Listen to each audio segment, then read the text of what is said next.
পৃথিবী আমাদের বাসস্থান, কিন্তু এর ভিতরে লুকানো আছে বিশাল শক্তি। প্রতিদিন পৃথিবীর নিচে টেকটনিক প্লেটগুলো ধীরে ধীরে সরছে, একে অপরকে ঠেকছে, কখনো ধাক্কা খাচ্ছে। যখন এই শক্তি হঠাৎ মুক্তি পায়, তখনই ঘটে এক প্রাকৃতিক বিপর্যয়, ভূমিকম্প। ভূমিকম্প প্রায়ই হঠাৎ আসে, কয়েক সেকেন্ড থেকে কয়েক মিনিট পর্যন্ত স্থায়ী হতে পারে। কখনো হালকা কম্পন অনুভূত হয়, আবার কখনো পুরো শহর ধ্বংস হয়ে যায়। এই ভিডিওতে আমরা জানব ভূমিকম্প কেন হয়, কোথা থেকে আসে এবং এই প্রাকৃতিক বিপর্যয়ের সময় কিভাবে নিরাপদে থাকা যায়। 2. ভূমিকম্প কেন হয়? ভূমিকম্পের মূল কারণ হল পৃথিবীর নিচে টেকটনিক প্লেটের ঘর্ষণ।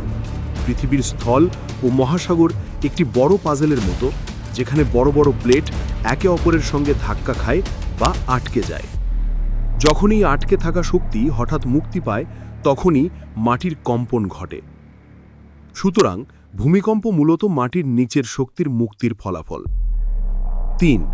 ভূমিকম্প কোথা থেকে আসে? অরিজিন বা এপিসেন্টার।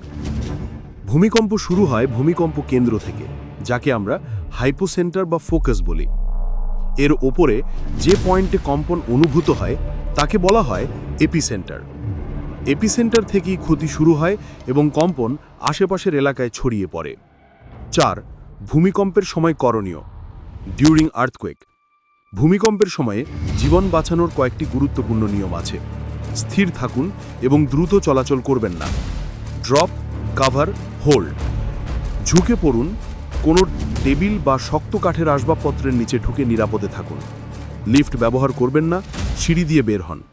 জানলা বা কাঁচের পাশে থাকবেন না। জরুরি ব্যাগে পানি, খাবার ও ফ্ল্যাশলাইট রাখুন। 5.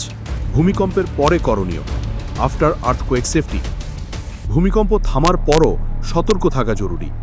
আগুন, গ্যাস লিকেজ ও বৈদ্যুতিক লাইন পরীক্ষা করুন।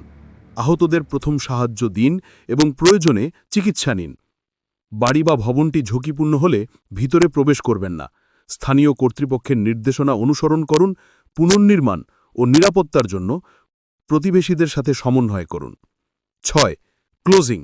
মানুষ থামানো যায় না, কিন্তু সচেতনতা এবং প্রস্তুতি আমাদের জীবন বাঁচাতে পারে। প্রকৃতির শক্তি অপ্রত্যাশিত, তাই নিরাপদ থাকা আমাদের মূল লক্ষ্য। প্রস্তুত থাকুন, সচেতন থাকুন এবং নিরাপদ থাকুন।